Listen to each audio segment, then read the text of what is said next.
Welcome to the Voice Detective Show. I'm your host, Gyaan Lyon, aka the Voice Detective. My guest today is Kieran White. Kieran, you are a Haute Contre tenor and you specialize in Baroque music. Welcome to the show. Hi, thank you. Thanks very much for having me. It's a pleasure.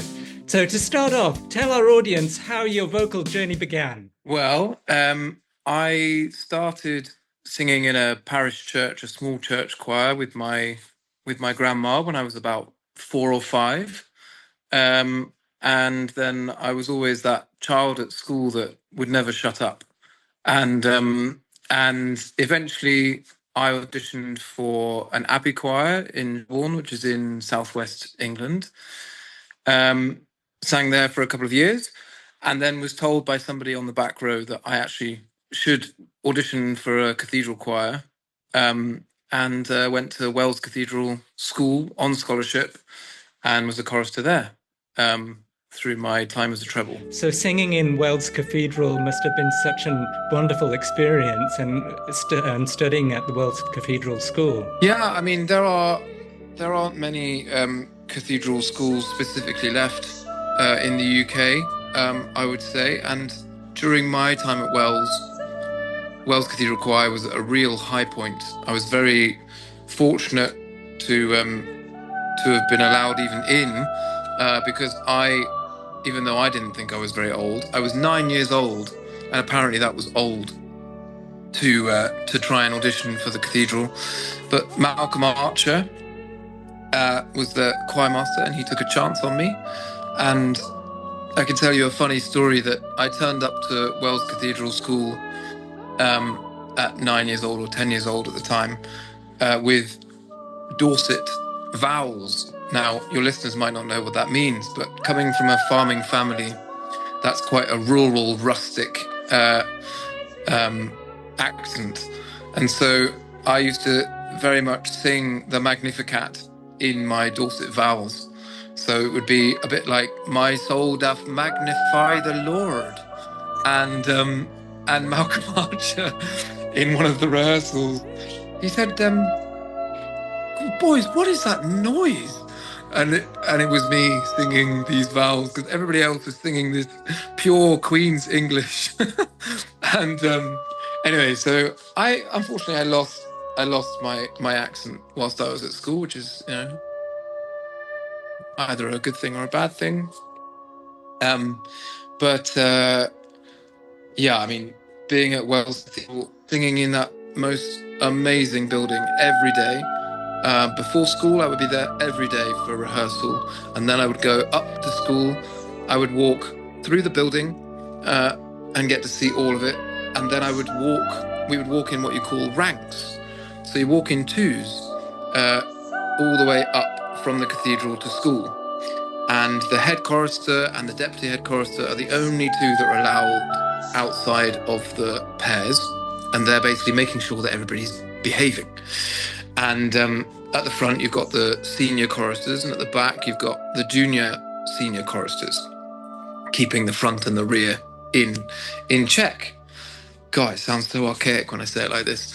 But and we would walk up the oldest inhabited street in England, which is where all of the men, all the gents of Wells Cathedral Choir live. They all get a free house, and they're pretty much identical, except for if you've got a bigger family, there are bigger ones. And I just remember walking this route every day of my life for 4 years. And when I look back at it now, I just think I was a child, but I very much felt like an adult, and I was treated like an adult. So as I said, I joined at 9 or 10 years old, and I actually got to the stage where I was probably the person who was doing the most solos in services. I also have a solo treble CD that was released with the Cathedral Choir as half the CD, and half the CD was me with Malcolm.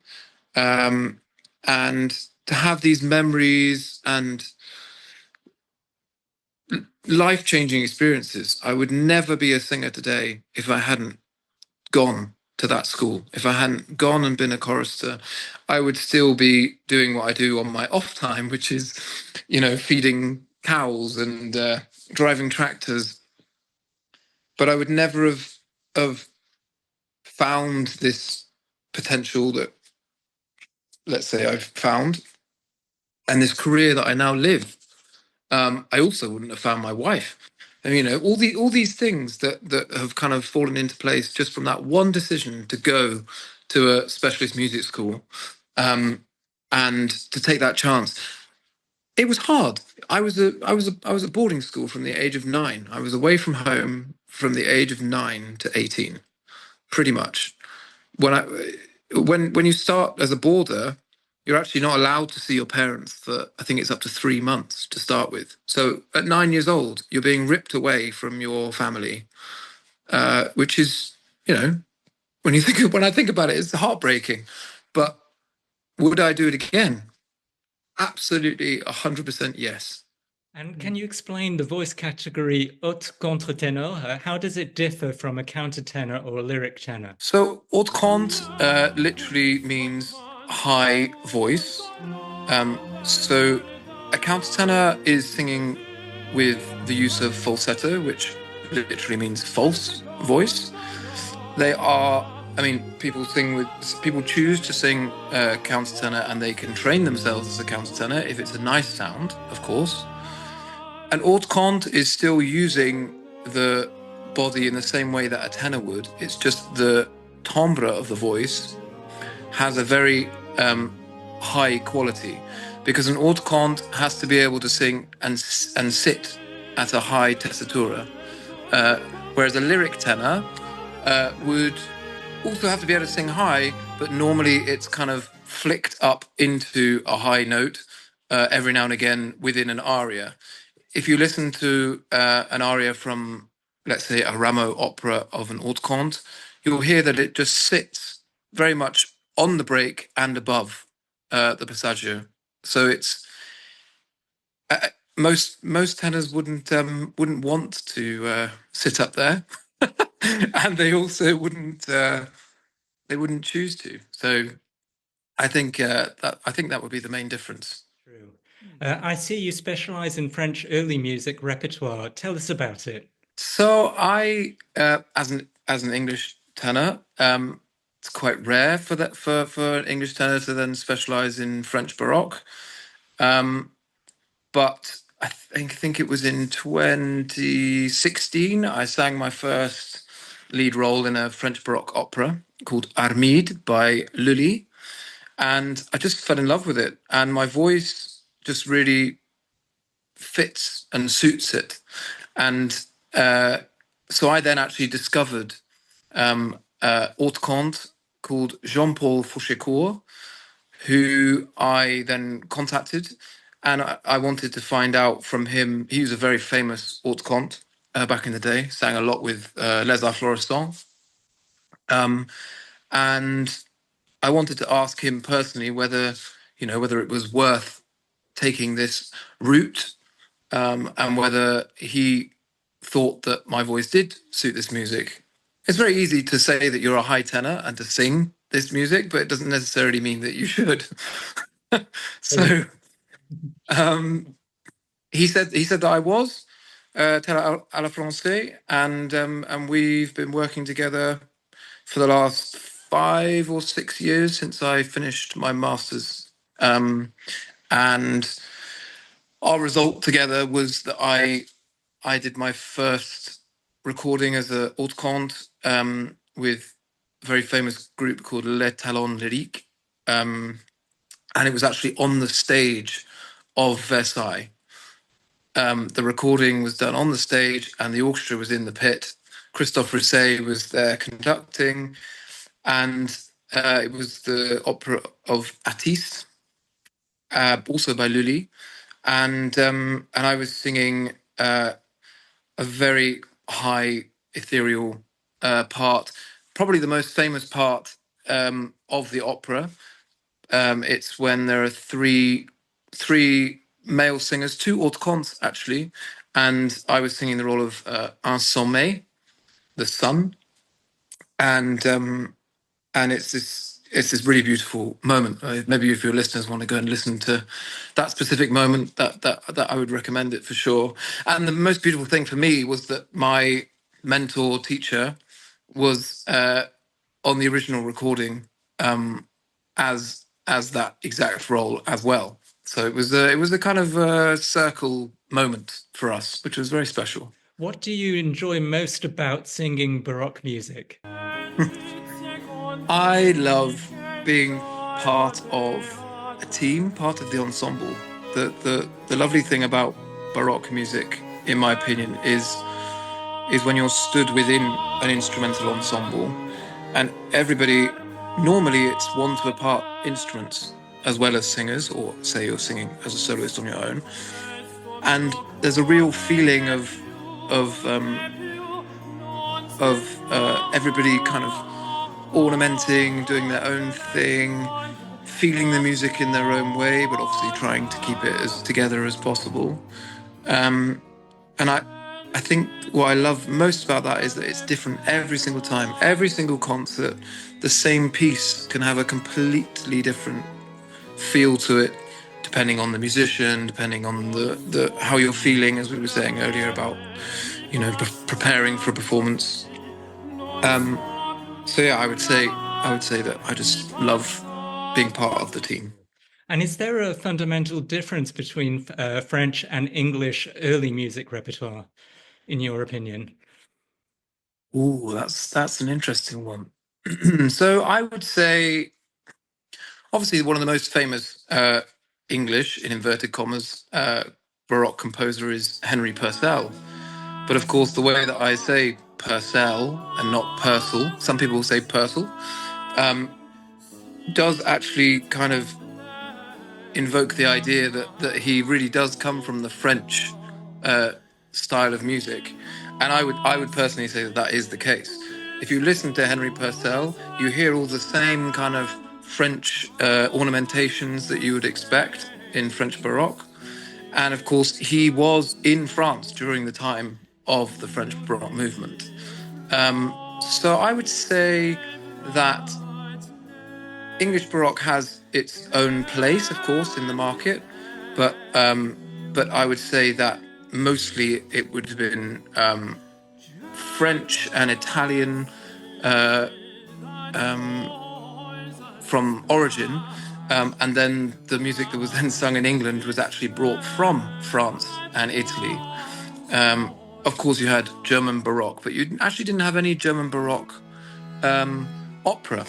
You had obviously J.S. Bach, so he was composing and performing many secular cantatas and pieces of that origin.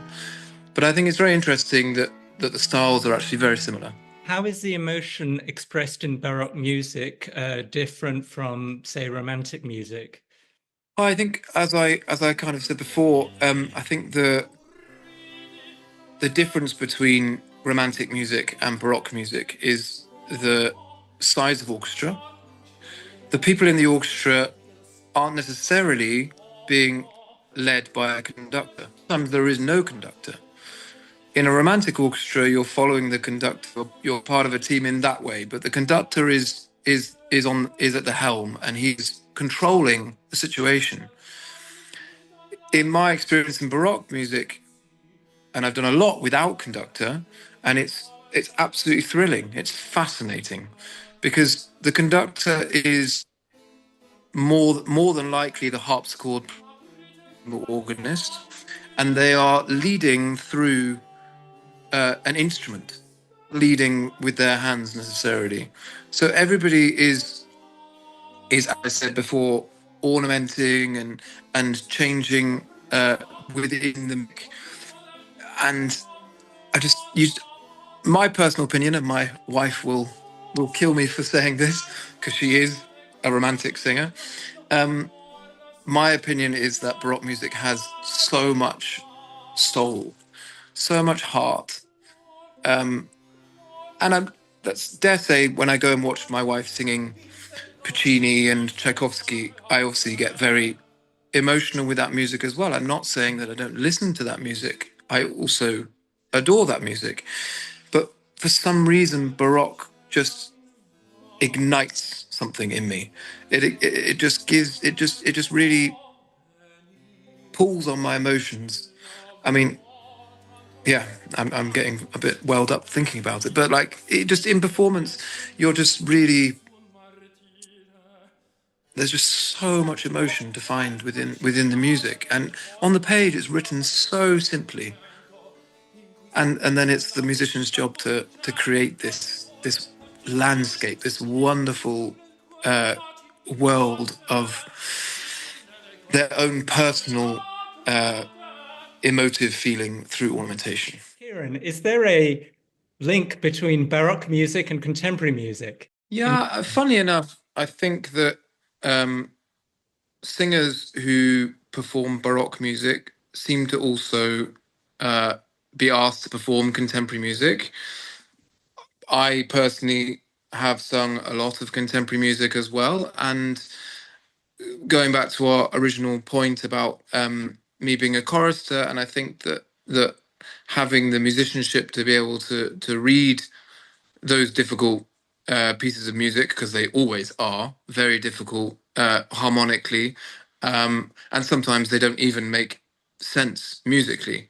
So to be able, and normally I would say it's to do with rhythm that the contemporary music is difficult. They always use a lot of tripletizing in bars or duplets where in romantic music you would never see that on the score. And I think that the link between the two is clearly there. And I think the only reason for it is to do with the musicianship. I would also say that contemporary music seems to, for the tenor voice, seems to always be quite a high voice. I've actually had, I think, at least two roles written for me by composers. So I've been in an audition and I think I sang, let's say I sang Sally Gardens by Benjamin Britten, the arrangement by Benjamin Britten, which is a beautiful English song.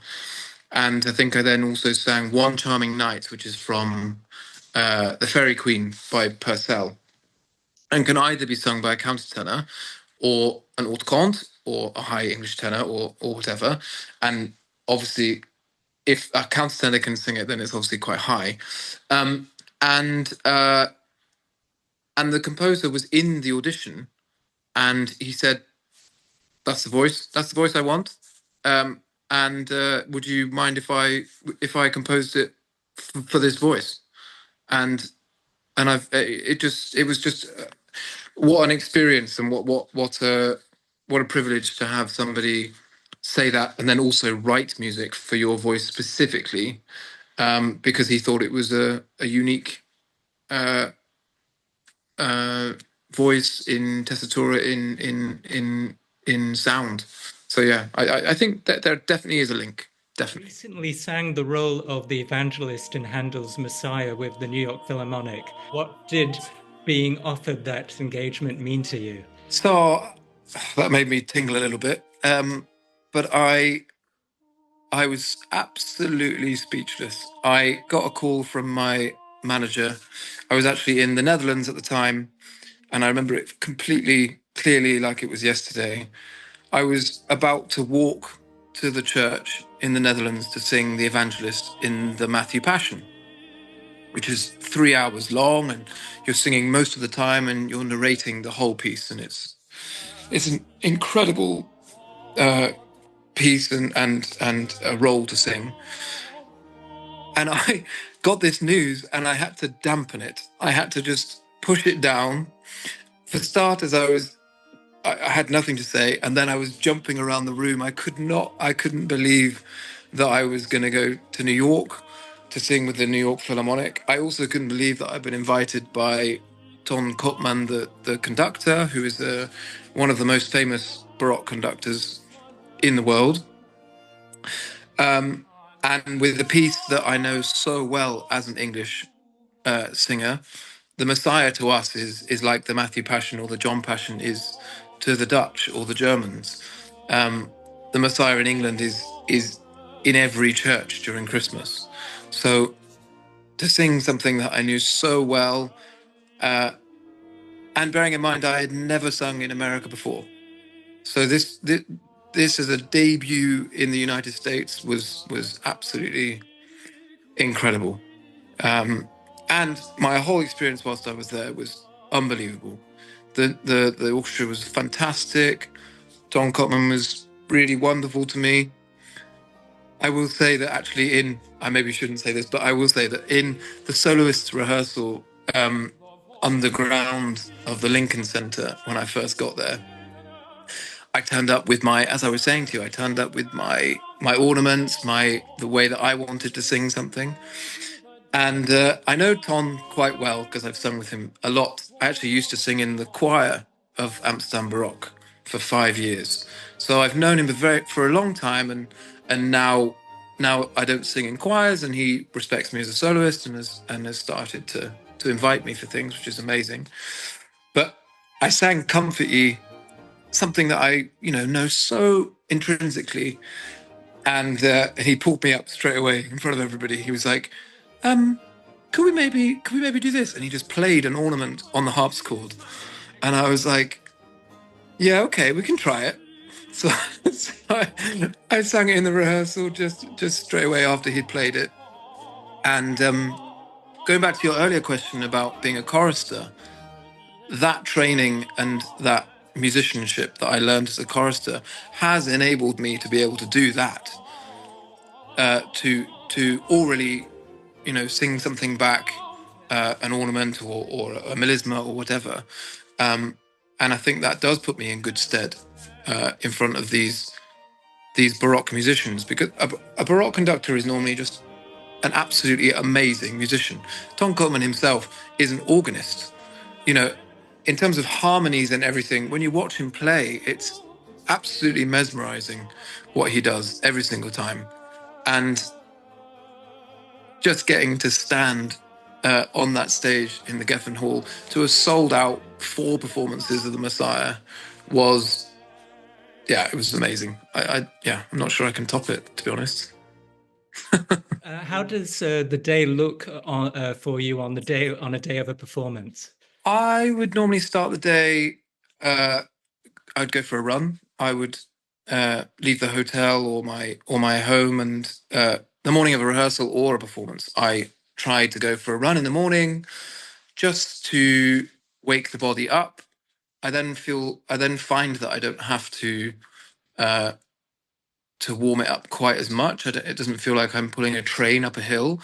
I've already warmed my body, my instrument up, and then when I obviously have good breakfast afterwards, but once that's all ready, I'm completely ready for the rehearsal. And I still do some kind of lip trills just to make sure the voice is in the right place, to see whether the voice is working in the way that I want it to work that day. And then I go from there. But yeah, I mean, every day changes, because some days I have to fly in the morning of said concert or performance. That comes with its own challenges. And I normally try and make sure I get a little bit of a nap before the performance, and kind of start the day again. And I find that really works for me. And how do you keep fit for all the rigors of international travel for your performances? So as I said, I try to run as much as I can. I also used to do quite a lot of high intensity workouts. It's very important to stay on top. But then I found that recently, actually, I found that it was tiny, so you have to be very careful to do exercises not really on the stomach area, because you need that to be able to move, or when you're breathing, or the diaphragm to move when you're singing. Um, so I've actually just moved 100% to running now. You grew up in Dorset. How has that shaped your career? I mean, Dorset is a beautiful county, very rural, rolling hills. And I am actually a dairy farmer's son as well. So from Dorset, that's quite a regular thing. It's not necessarily quite so regular that farmer's son then goes off to a cathedral school and starts singing wonderful music like Palestrina and William Byrd every day, and having to sight read the music in the morning for the service in the afternoon. And nowadays it just keeps me very grounded to have come from such a place. And I still now work on the farm when I'm able to, when I'm not singing, when I'm not performing somewhere. And it's it's a big family thing. You find that having that farming background has helped you with your physical endurance as a singer? So I would say that it does help. It's very important to stay fit and healthy as a singer. Singing opera and singing concerts is one of the most arduous things you can do, and it actually takes your full body. It's not just the voice. It is very much a whole body workout, and farming just kind of keeps me fit and able to do my job. Yeah, definitely. Who are your vocal heroes? Hands down, Anthony Rolfe Johnson, who is no longer with us, unfortunately. But he, in my opinion, is the best English tenor ever. He was around during the Baroque movement with John Eliot Gardner. He was his soloist, and just the beauty of his voice and the way that he sang this music was utterly incredible. I could also say Robert Tier is incredible person to listen to. I would also, if I was going for a heavier tenor, I'd probably go for Franco Corelli, who can sing a top C as many times as you like. It won't be the kind of music that I'll ever sing, but I love to listen to it as well. What is the most important piece of musical advice you have ever received? Ooh. The first thing that comes to my head is actually to enjoy yourself whilst you're up there, whilst you're singing, whilst you're performing. To remember how lucky you are that you are doing something that you love. There's not many people who can say that in their job, in their day-to-day life. Yes, there are hard times, there are negative things, traveling and living in hotels and everything. But the second that you push that aside and you turn up for the performance, everything dissipates. Everything's gone. You're there, and you just have to enjoy it. You just have to enjoy yourself. Who or what inspires you the most? My wife, I would say, she inspires me the most as a singer, as a performer, as an artist. And